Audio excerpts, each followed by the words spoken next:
Hey, what's up, everyone? This is Dan the Movie Man with another big show for you today.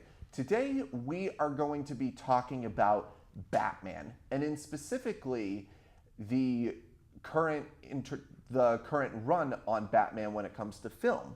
Now, whether if you loved or hated Batman vs Superman: Dawn of Justice, you have to at least admit that the best part about that movie was Ben Affleck's portrayal of the Dark Knight.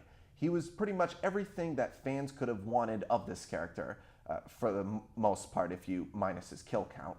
But overall, people love this character so much that Warner Brothers have decided, yes, Ben Affleck will be returning for the Justice League movie, and not just that, but not only will he be in a solo Batman movie, but he will also be writing, directing, and producing the movie along with the chief and editor of DC Comics, Jeff Johns, also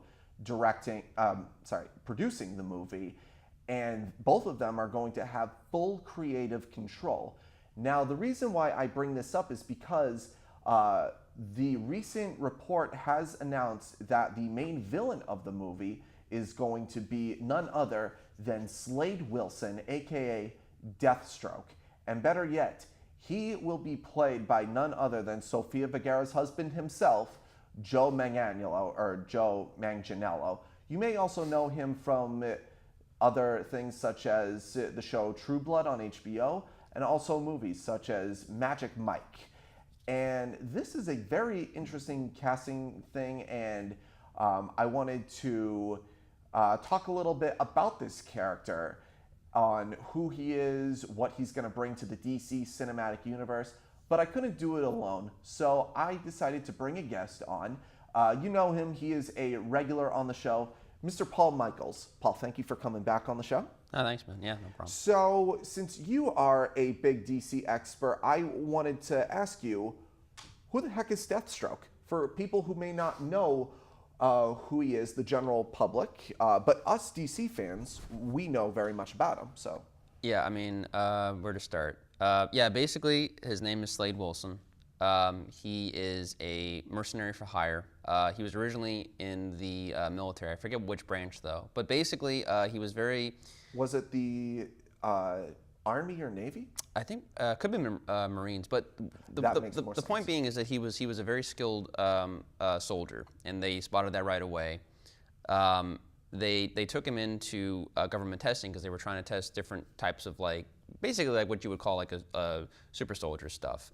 He basically got access to use. So he's pretty much anti-Captain America. In very much the sense, yeah. But pretty much he can have access to 90% of his brain power, so he's very quick, very smart, very reliable in quick situations. He's an expert at almost all kinds of firearms and everything else. He's a skilled assassin.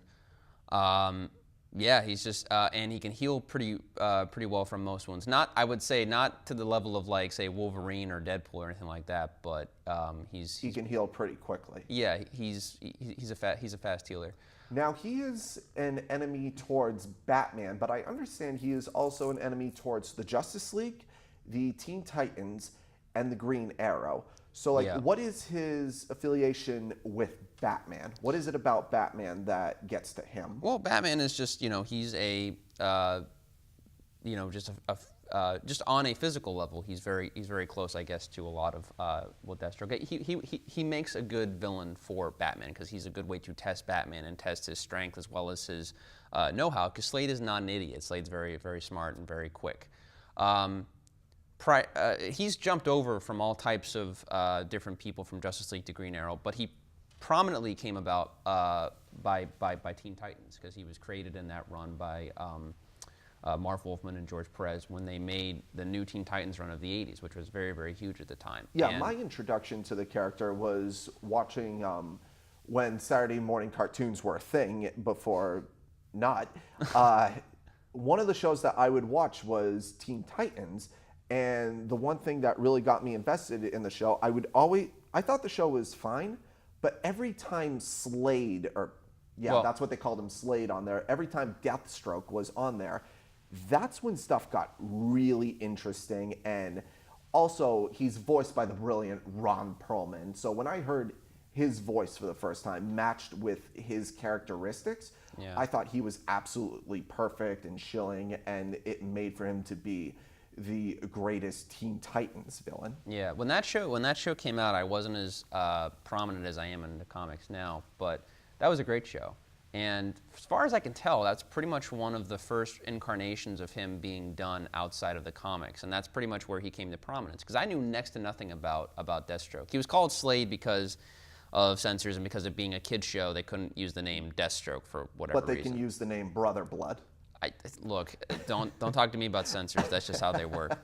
But yeah, basically, that show was really well done because it was a very weird style, but they knew to take a lot from the Marv Wolfman and George Perez run from the 80s, and again, prominent villain in that was Deathstroke, and he messed with them a lot of times. But just like the TV show, he liked to mess a lot with Robin, aka Dick Grayson, aka Nightwing, which, as we know, has a huge connection to Batman. Which brings me to my next question, because Deathstroke is going to be in this next Batman movie, and because he has a certain connection with the Teen Titans, could we see a possibility of Nightwing appearing in the movie? It's very possible. I mean, we have no idea other than most likely what's Jason Todd being dead. We don't know at where the status is with They could most probably of the bring up Robins. Bloodhaven at some point. I mean, they Yeah, have Bloodhaven to, like, is Bloodhaven, and aside from in the movie on how the movie universe that Gotham and Metropolis are pretty much neighbors. Yeah. Somewhere Bloodhaven has to be like a smaller. For those of you who don't know, Bloodhaven is actually the hometown of Dick Grayson / Nightwing, the very first Robin. Yeah, it's where he puts himself to do most of his vigilante work. But yeah, as far as I can tell, I told you my theory, which is basically I think what they're going to be building toward is a Teen Titans type of film. So you think that, well, because a long way ahead, we got Cyborg and Green Lantern Corps. But something tells me that because, according to IMDb,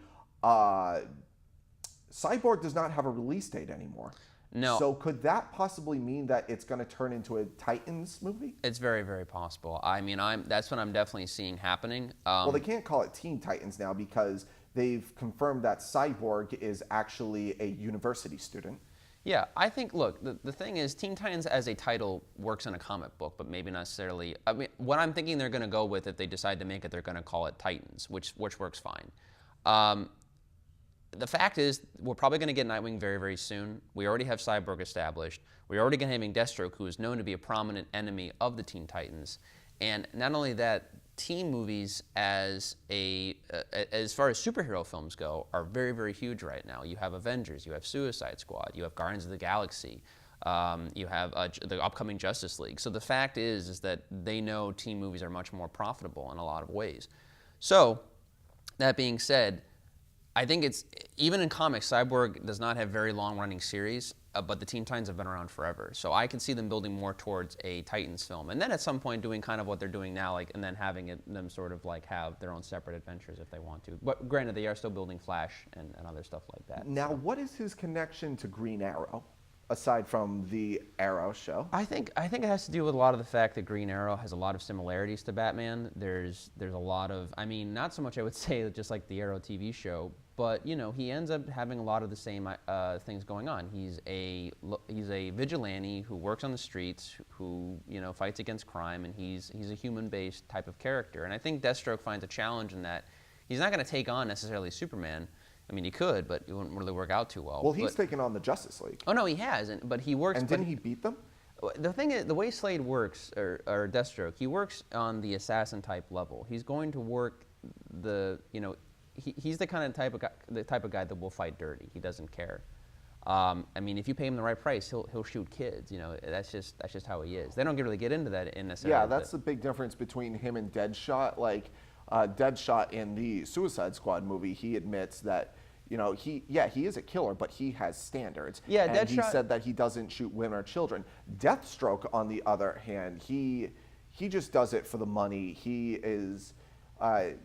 Now, is he kind of like Deadshot where he's like an assassin for hire and he gets paid by other people to? Yeah, he's paid. Now, I mean, granted, he does have some standards. If for whatever reason they don't pay up or something like the contract gets canceled, he doesn't do the mission. Now, if that's going to be the case, now that he's going to be in this new Batman movie, if that's going to be the case of him possibly getting paid by someone, could that possibly bring in a secondary villain, maybe for sure. Penguin or It's very possible. I don't. Carmine Falcone or something like that? They've gone. I mean, look, you have to be careful too, because you can't have too many villains in a movie. It usually Too many cooks. Well, yeah. Well, but it turns out you don't have enough time to focus on all of the villains unless there's a certain story, in which case it's concentrating mostly on one villain, but you have like a side story building up for later or whatever. But usually, the best movies turn out to just concentrate mainly on one villain. However, I don't see Ben Affleck or Jeff Johns putting to waste the fact that they know they're going to have more Batman films, and so they're probably going to want to utilize at least one more villain. At least. Now, are they both writing this story or just Affleck? No, I think they're co-writing it. As far as I know, they're working off each other. This is from what I've heard. They basically, one will write something and the other one will look it over, and vice versa. And so they're working on the story to get it right. And they're having enough time to develop it too, where you don't have a situation like with David Ayer, who had only 6 weeks to write the Suicide Squad script. Yeah. That's not good. I mean, you got to take time to do that. I mean, once you're rushed, then it just becomes a mess. I think studio execs, at least Warner Brothers execs, are starting to get that now, and I'm glad for it. And hopefully Jeff Johns telling them that. Back then that would have been okay, but this is 2016. I think what's happened now is that they're realizing that Marvel at least figure stuff out and plans it ahead of time, and so now they're finally getting that. We've known that for years as fans, that you have to take time and make something really work, especially a giant universe like that. You have to plan ahead. You have to really, really plan. Now they planned a good slate. They know where they want to go. They have a whole slate planned of where the movies are going to be going in about 5 or 10 years at least. But you actually have to really work and structure it. But I think Jeff Johns has been working with them for a long time, and they found the more freedom they give him. He's going to be the Kevin Feige of this. Yeah, well, they found that more freedom they give him to do what he wants and works with these things, the better the film comes out, and the better the fan response is, meaning more profit, more money, whatever. So hopefully, fingers crossed that's what they do in the future films. Now let's talk about his live action performances. We've seen him on the show Smallville, and we've seen him on Arrow, who's brilliantly played by Manu Bennett, who I did get a chance to see last year at Boston Comic Con at a Q&A. Really cool guy. Didn't get a chance to meet him, but you can definitely tell he's passionate about his work. And now we have Joe Manganiello playing this character. Now, what do we think of this casting? I think it's fine. I think he's a cool actor. I haven't watched a lot of his stuff, like say in True Blood or Magic Mike, but I've seen him be an actor, and he's really cool. He's got charisma. And for people who may not know, he was actually in the very first Spider-Man movie as Flash Thompson. Yeah, it's funny that he's both bullying Spider-Man, and then about over a decade later, he's Batman. You're mine. Yeah, you got the crap kicked out of you by Tobey Maguire. I think I'm going to have no problem here whatsoever. No, but it's cool. I think he'll do a fine job. Slade is not a very. I mean, he is a complicated character, but I think Joe can handle it. I kind of see Slade as like anti-Batman, where it's like Batman gone wrong. Yeah, and that's a lot of the Batman villains. They're him, but basically in a twisted mirror type version. Yeah, and this casting I think is great. He is a big guy. He's 2 inches taller than Ben Affleck. Oh wow! And he's like one of those guys. Like, you see, this guy looks like a bear. And what else about him? Like a few other people. Like, I know that he was in talks to play Superman, but during Man of Steel. Yeah. And even before then, when J.J. Abrams was going to be doing a Superman movie, he was in talks to do it, but he backed out. For Man of Steel, he was in talks, but the reason why he backed out was because it was between doing this or continuing on True Blood, and he continued on True Blood. And then rumor... Well, I was going to say, Zack Snyder himself also came forward and said that he chose Henry Cavill as Superman, because Henry has more of a, I would say, an innocent look about him, whereas Joe, And again, that works. Joe was actually my first choice for Batman. Yeah, I remember you were very excited. You wanted him to be Batman, but now you got your wish now That too. he is going to be in the DC cinematic universe. Yeah. And they were actually thinking about putting Deathstroke in Suicide Squad, played by Joe. I think they want him to be a villain at some point, but I would love to see But the reason why Deathstroke be in a Suicide Squad film too. Yeah, but the reason why he wasn't in it, I guess it was because he was actually in the Netflix movie Pee-wee's Big Holiday. Yeah, he was. Yeah. And he decided to do that one instead. But now another rumor is that he might actually be in Suicide Squad 2 if that happens. I love it. I want to see Deathstroke. I think if they go forward with Suicide Squad 2, give David Ayer complete control. Let him do the film that he filmed, and rather than just cutting it up and splicing it and making it in different places and whatnot. Do that, but make it hard R or whatever. Like utilize the R rating now and let them go to full town. Let them show the darker elements of supervillains. That's the point. You have supervillains. Go all out with it. Have fun with it. You know? If people have seen movies like Gone Baby Gone, The Town, Argo, and if people who have seen the trailer recently for Live by Night. I can't wait for the Batman. And just imagine that cinematography and that writing and acting style, and imagine that in a Batman movie. The best part about Ben, though, too, as a director, from what I tell, and this is what a lot of good actor-turned-directors do, is they take the best from all the directors who they've worked with. And he's worked with David Fincher. He's worked with Zack Snyder now, so he knows a lot more about the action-based stuff. He always jogs notes, and I think he's worked with Tyler Perry before in Gone Girl. Yeah. He actually gave, I think, Tyler Perry notes because both of them are directors. Yeah, technically they both. Oh, and Tyler Perry is a director. Yes. The thing is, what I think some people don't know this. I think if you really know comics, you might know this. He's friends with Kevin Smith, but the thing is, Ben Affleck is a fanboy. He is one of us. He loves Batman. He loves Batman. So him being able to do a Batman film, I really can't wait to see him utilize that. Yeah, and Deathstroke being the villain, something that we've never seen before in a movie, I think is going to be something new and refreshing instead of just recycling villain. Now, don't get me wrong, I do want to see Ben Affleck and Jared Leto go at it as Batman and Joker at some point, but I want them to not go in full blazing new with their guns already. I want them to go with a villain that they might like. I might have maybe suggested either Man-Bat or Killer Croc. I honestly suspected them to go right into Under the Red Hood about Jason Todd and everything, just because of all the stuff that's been teased about him. I think that could be a sequel, though. Yeah, but I think what they're going to do, I think what Jeff Johns and Ben Affleck want to do first is they actually want to surprise us. They want to be like, okay, let's give them a Batman film they haven't seen, because we all know they could just go immediately for Joker, they could immediately do this or whatever. Let's give them a movie they haven't seen yet. Let's utilize villains that haven't been really utilized in this film universe, like Deathstroke and stuff like that. But they might even use Black Mask from the rumors that I've heard. So there's a lot of stuff that they could do. They want to at least really show Gotham first. They probably want to get a real feeling for it, like other than just what we've seen in BVS, and then as a sequel, do something like Under the Red Hood or Joker or whatever else. Now, one thing that I remember about Deathstroke that I forgot to mention, he has a daughter. He has many kids, actually. I know he has a son who I believe was killed, and that's what led him to go crazy. Now, his daughter, what's her name? Ravenna? Rose. No. So this Rose. So this I do know. So he has 2 sons and he has 1 daughter, at least as far as I know. I don't know how much of this has been changed in retcon comics, but he had a boy. It was his youngest.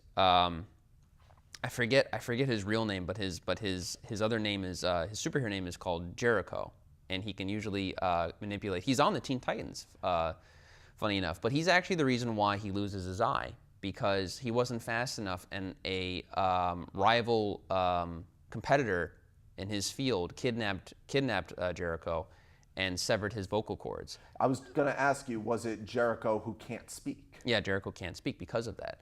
Now, Slade saved his son. The son was okay, apart from the vocal cords thing. His wife was so pissed because the guy attacked them because of Slade's, mercenary work, that she shot him in the face, and it took out his eye. It didn't kill him, but it took away his eye. That's why he. So that's the only thing he cannot heal from. Pretty much. I mean, that's why. But that's why he doesn't have his eye to begin with in the comics.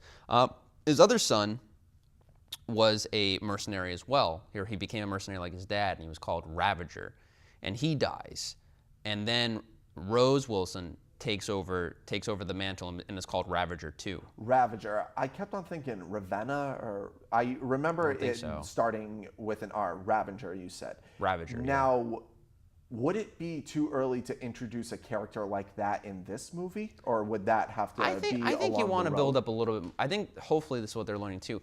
I didn't mind BVS Ultimate Edition. I liked Man of Steel. I think they built a lot in those movies, just as well as Suicide Squad. But they're right away, right off the bat, they made a point to show that Batman has been around for a very long time before Superman. So that means the DC universe has been in effect for quite some time. All this other stuff has been established. That being said, I think you got to introduce Slade first, see how people take to him, see how the character goes. And then maybe goes. later at the end, they will say like, "Oh yeah, he has kids as well who also have superpowers as well," which or well trained, just like he is. Yeah, I think maybe along the lines of a sequel, or maybe a Teen Titans movie, or better yet, a Deathstroke movie, because he has his own comic arc, and I have heard that his series is very solid. Yeah, I mean, there's some stuff. I have to read a lot of it. Marv Wolfman wrote him for a while, apart from the stuff in Teen Titans. There are a few runs, but I haven't read a lot of actual individual Deathstroke. Most of it I know from just talking with fans or reading articles online. Is there anything else about Deathstroke that we haven't touched up on about? Other than that, he's a lot older. People kind of forget he actually has, at least in most versions I've seen, he looks more like Stephen Lang. He does look a lot more like Stephen Lang. I thought, my other two options were Stephen Lang, who could play him, but one of my other personal choices was Jason Clarke from Zero Dark 30, Dawn of the Planet of the Apes, and unfortunately Terminator Genesis. But that was never his. But I think it's fine with Joe because he's actually he's a much older dude, a lot like how Ben Affleck is. So I think it kind of works out because Batman and Deathstroke are usually around the same age. So it kind of works out. But overall, I think, they'll probably make him look a little older because Joe's getting gray. Yeah. I think it's fine. I can't wait to see the Batman movie either way. I think Deathstroke's a cool villain to try out because he hasn't really been utilized that much in live action other than Arrow, which he got, again, I think helped his popularity go up higher. But he's really an interesting character as far as comics go. As far as Batman villains go, he's definitely interesting. He's definitely not even utilized that much as far, because I don't consider him part of the Batman Rogues gallery. I consider him more of a Teen Titans villain, but that's just me personally. Yeah, because that's usually who he's had most contact with. Yeah. So overall, that is essentially who Deathstroke is. I hope that was enough information right there with a little bit of additions for this upcoming Batman movie, which might be 2018, might be 2019. We got to wait on a release date for it. But what do you think? How do you feel about Deathstroke, this character in particular, being the main antagonist in this new Batman movie? Just let us know, give us some feedback. Until then, I'm Dan the Movie Man. I'm Paul. And this is us signing out.